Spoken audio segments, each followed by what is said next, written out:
नमस्कार, खबरों की खबर में आपका स्वागत है। जैसे जैसे वक्त बीतता जा रहा है, दिल्ली दंगे के गुनहगार कौन हैं, उनका चेहरा बेनकाब होता जा रहा है। दिल्ली पुलिस और जांच एजेंसियों के हाथ ऐसे ऐसे सबूत आ रहे हैं जिससे ये पता चलता है कि दिल्ली का जो दंगा हुआ है, ये कोई सीए प्रोटेस्ट या कोई अचानक से हुआ कोई दंगा नहीं है, बल्कि इसके पीछे कई महीने की प्लानिंग है। कई बड़े लोग हैं, कई सफ़ेद पोश लोग हैं जिनका चेहरा अब दुनिया के सामने आना बाकी रह गया है। दिल्ली पुलिस को सबसे बड़ा जो सबूत उनके हाथ लगा है, वो आम आदमी पार्टी का वो नेता ताहिर हुसैन, जो अब तक खुद को बेगुनाह बताता आ रहा था। उसकी गिरफ्तारी, उसका सरेंडर, उसके घर से जो सबूत मिले, जो पेट्रोल बम्स मिले,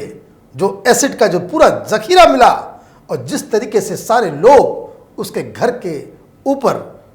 खड़े होकर के आसपास की जगहों को बम और आग से बाकायदा तबाह करने लगे हुए थे, वो कौन है? सबसे बड़ी खबर ये आई है कि ताहिर हुसैन का अपना ही एक भाई, सौतेला भाई है, उसकी पहचान हो गई है। थ्योरी अब तक ताहिर हुसैन ये दिया कर रहा था कि उसने खुद पुलिस को ये इत्तला दी थी कि कुछ लोग उसके घर घुस आए हैं, लेकिन अब कुछ ऐसे वीडियोज आ रहे हैं जिसमें ये साफ साफ दिख रहा है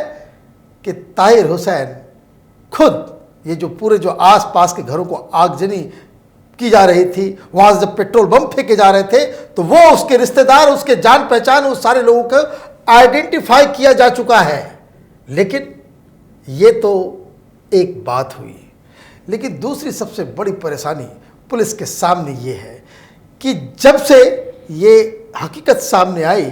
कि ताहिर हुसैन के घर को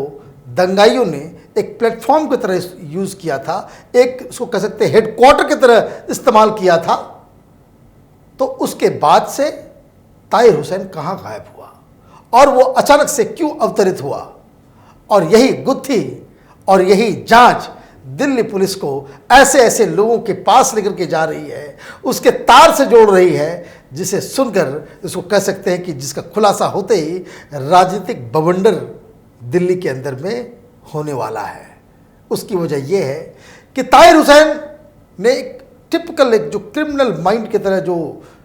ऑपरेट करने का जो तरीका होता है, उस तरीके से इसने अपने आप को बिल्कुल अलग कर लिया और इसने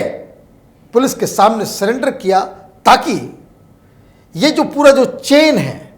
जो उसके पीछे कौन लोग हैं, कौन लोग उसको बचा रहे थे, किन किन लोगों से उससे बातचीत हुई है, ये बहुत बड़ा पॉइंट है कि ये अपने जो जब से वो गायब हुआ अचानक से मीडिया और देश के सामने से, तो वो किसके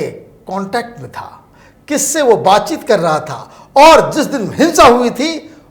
उस दिन वो किन किन नेताओं के साथ उसकी लगातार बातचीत हो रही थी, किन दंगाइयों के साथ। और तो और खबर ये आ रही है कि ताहिर हुसैन उस दौरान ऐसे ऐसे लोगों से वो बातचीत कर रहा था जिसके तार, जिनके रिश्ते, जो लगातार कैपिटल टीवी इस बात को कहते आ रही है कि जाफराबाद में 2 साल पहले अमरोहा सर्किट का एक खुलासा हुआ था जो आईएसआईएस के साथ काम करता था, और ये लोग, और जानकारी ये मिली है कि ये शख्स खुद ताहिर हुसैन ये अमरोहा का रहने वाला है। तो ये लिंकेजेस जो आ रहे हैं सामने वो काफ़ी गहरे हैं, और इसका प्रमाण ये इस तरह से मिल रहा है कि जब से ये पुलिस को 60,000 लीटर एसिड उनके हाथ लगी है, जिस तरह से पिस्टल्स और रिवॉल्वर्स का इस्तेमाल किया गया है, गोलियों का इस्तेमाल किया गया है वो दिल्ली शहर के अंदर, और तो और जो एक रिपोर्ट आ रही है कि जिस तरीके से जो दंगाई थे उनको एक कलर का, एक तरह का हेलमेट दिया गया था। आप देखिए जिस तरह के जो वीडियोस आ रहे हैं, सब में जो दंगाई हैं वो ब्लू कलर का एक नया हेलमेट पहन करके ये लोग गोली चला रहे हैं, पत्थरबाजी कर रहे हैं, ताकि उनके चेहरे की पहचान नहीं हो। सवाल ये उठ रहा है कि इतना पैसा, इतनी प्लानिंग, इतना सारा चीज़ को ऑर्गेनाइज करने वाले कौन लोग हैं, और उनका इन सब लोगों से रिश्ता किस तरीके का है? तो कहने का मतलब ये है, मैं आपको 2-3 और जानकारी दे दूं कि जो ताहिर हुसैन के कॉल डिटेल्स आ रहे हैं वो बहुत ऐसे संदिग्ध लोगों से बातचीत कर रहा था जिसके तार पीएफआई और दूसरे जो हार्डकोर कट्टरवादी इस्लामिक संगठन है उनके साथ जुड़े हुए हैं, और साथ ही साथ ये जो जिसमें हिंसा भड़की हुई थी दिल्ली के अंदर में, उस दौरान वो लगातार अपनी पार्टी के कोई बड़े बड़े लीडर्स के साथ वो लगातार बातचीत कर रहे थे, और इसलिए जो जांच का दायरा है वो अब ज़्यादा फैल गया है। ये एक इन्वेस्टिगेशन जो अलग रास्ते पे जा रहा है, जो इस बात को ये उस मुकाम तक लेकर के जाएगा कि किस तरीके से ये पूरा दंगा एक वेल प्लान, इसमें महीनों की जो है ना उसको मेहनत जो कह सकते हैं वो लगाई गई है। लेकिन इसके जांच का दूसरा पहलू जो हिंदुस्तान की जो पॉलिटिकल पार्टीज हैं, ये जो लेफ्ट लिबरल कबाल है, ये टुकड़े टुकड़े गैंग जो है, उसके लिए काफ़ी महंगा साबित हो रहा है। वो इसलिए साबित महंगा हो रहा है क्योंकि इस दंगे के बाद पूरी दुनिया में एक प्रोपेगेंडा कर दिया गया, और इतना ज़्यादा प्रोपेगेंडा कर दिया गया कि 4-5 देश के तो राष्ट्राध्यक्ष, इवन ईरान के, वो वहां से इस तरह के बयान आने लग गए कि मुसलमानों के साथ बड़ा अन्याय हुआ है दिल्ली के अंदर में। और ये बवाल क्यों मचा? क्योंकि देश के ही कुछ गद्दारों ने, ये तथाकथित ये टुकड़े टुकड़े गैंग, ये जेएनयू और ये जो पूरा जो सर्किट है खान मार्केट का, इन लोगों ने पूरी दुनिया में हिंदुस्तान को बदनाम करने में कोई कसर नहीं छोड़ी। उन्होंने एक थ्योरी बना दी कि दिल्ली के अंदर में पुलिस ने और हिंदू संगठन के लोगों ने एक तरफा वायलेंस किया है, एक तरफा जो है हिंसा उन्होंने की है, और ये बेचारे जो मुस्लिम समुदाय के लोग थे, जो माइनॉरिटीज़ है, वो असहाय निहत थे, उनकी तरफ से कुछ नहीं हुआ, और इन लोगों को जो है लगातार इनको मार दिया गया, और पुलिस के ऊपर सवाल खड़े हो रहे थे। आप ये देखिए, इतना ज़्यादा ये मसला हो गया कि यूनाइटेड नेशन के जो ह्यूमन राइट काउंसिल है वो सुप्रीम कोर्ट में सीए को लेकर के आ गया, जबकि वो उनका पोजीशन ही बड़ा इलीगल है। और लगातार वॉशिंगटन पोस्ट, न्यूयॉर्क टाइम्स, अल जजीरा, CNN, BBC के ऊपर ये इसके झूठा पूरा जिसको कह सकते हैं एक प्रपंच चलाया जा रहा था कि दिल्ली पुलिस के लोगों ने निहत्थे मुस्लिम भीड़ के ऊपर जो है उन्होंने मारपीट की। 3 वीडियोस आ गए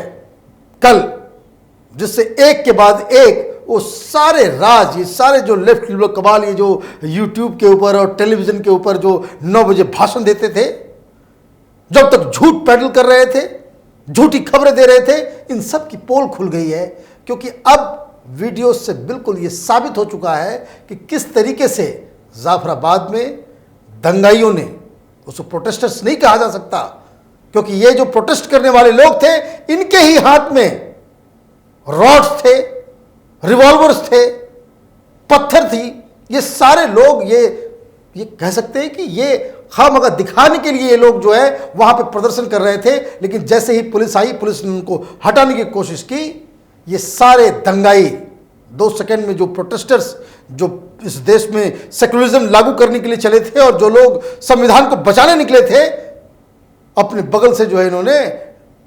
लाठी, डंडे, रॉड्स उठाए और पत्थरबाजी करके पुलिस को मारना इन्होंने शुरू कर दिया। 40 से ज्यादा पुलिस वाले बस एक स्पॉट के ऊपर वो गिर गए और घायल हुए, जिसमें कुछ शहीद भी हुए, कुछ घायल भी हैं।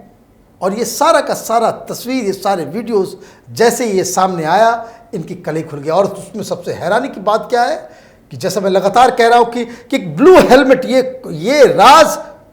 ये बहुत बड़ा एक राज है कि ये इस पूरे दिल्ली के दंगों के बीच में ये ब्लू हेलमेट बांटने का काम किसने किया। वो शख्स नजर आता है कि जिसमें वो ब्लू हेलमेट पहना हुआ हो और वो लोगों के ऊपर गोलियां चला रहा है। तो कहने का मतलब ये है कि ये जो सीए के नाम के ऊपर ये जो दंगा इन लोगों ने कराया, मैं ये कह रहा हूं कि ये दंगा, ये जो सीए के प्रोटेस्ट के नाम पे इस देश में जो वातावरण क्रिएट किया गया, उस वजह से ये दंगा हुआ है। इनकी मंशा थी कि इतना कोहराम मचा दो। ये देखिए आप, इस तरह के लीडर्स के जो भाषण है, कितना कोहराम मचा दो दिल्ली के, दुनिया, देश के अंदर में कि बवाल मच जाए। और ये चाह रहे थे कि इस तरह से हिंसा भड़के, और अब इनकी सारी जो प्लानिंग, इनकी सारी जो सोच थी और सारा जो ये करना चाह रहे थे, वो अब इनका जो पूरा प्रोपेगेंडा था वो अब धीरे धीरे करके फेल होने लग गया है। क्योंकि 3 दिन पहले तक मैं आपको बताऊं, कोई भी इंटरनेशनल मैगजीन आप देख लें, कोई भी अखबार देख लें, पूरी दुनिया में एक इमेज चली गई थी कि हिंदुस्तान में पुलिस ने जो है बहुत ही ज्यादती कर दी है। लेकिन अब सच सामने आ रहा है, झूठ की कलई खुल रही है, और सबसे बड़ी बात कि ये जो पूरा जो तमाशा शाहीन बाग का चल रहा था वो धीरे धीरे वो अपनी ही मौत मर रहा है। कैमरा बंद हुआ तो आप देखिए किस तरीके से आज शाहीन बाग में 10-12 औरतें बची हुई थी। वही हाल भोपाल में 3 औरतें बैठी हुई थी, लखनऊ में 20-25 बैठी हुई थी। कहाँ ये हजारों का जलसा चल रहा था, लेकिन सरकार ने कायदे से एक एक करके इसके सारे पहलू को जो है समझा, जाना, और जहां जहां से कनेक्शन काटना था वहां से काटा गया। पीएफआई जो पैसे दे रही थी उसके पैसे का जो सोर्स जो था वो बंद हुआ। पॉलिटिकल पार्टी जो इनके साथ थी, आम आदमी पार्टी, दिल्ली में तो सबसे बड़ा दिक्कत थी, वो चुनाव खत्म हुआ, आम आदमी पार्टी अपने आप को इस पूरे आंदोलन से खुद को इन लोगों ने अलग कर लिया। बजरंगबली की पूजा करने चले गए अरविंद केजरीवाल, ऐसा मास्टर स्ट्रोक खेला। और कांग्रेस पार्टी वो खुद ही अपने ही कंफ्यूजन में कंफ्यूज हो गई। कहने का मतलब ये है कि हिंदुस्तान की राजनीति का ये एक ऐसा चैप्टर है, एक ऐसा स्याह चैप्टर है, काला धब्बा है, जिसमें हमने देखा कि किस तरह से एक कानून जो पाकिस्तान, बांग्लादेश और अफगानिस्तान के माइनॉरिटीज़ की भलाई के लिए, उनके उद्धार के लिए, उनको एक अच्छा जिंदगी जीत देने के लिए जो कानून बनाया गया था, उसका गलत इंटरप्रिटेशन, अफवाह और झूठ फैला करके उसके जरिए हिंदुस्तान के मुस्लिम समुदाय को भड़काया गया। इतना ज़्यादा भड़काया गया कि आपने इस देश के अंदर में दंगा करा दिया। तो ये जो पॉलिटिकल पार्टीज, जो लोग इस देश में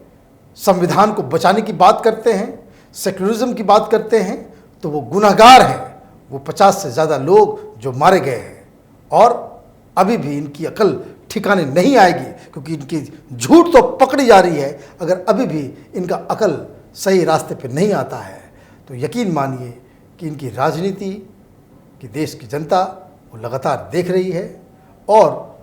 जब वक्त आएगा तो इन लोगों को और भी ज़्यादा पनिशमेंट देश की जनता देगी, ये ऐसा उम्मीद करना चाहिए। आप देखते रहिए कैपिटल टीवी। हमारे वीडियोस को लाइक कीजिए, शेयर कीजिए और हमारे चैनल को सब्सक्राइब कीजिए। धन्यवाद।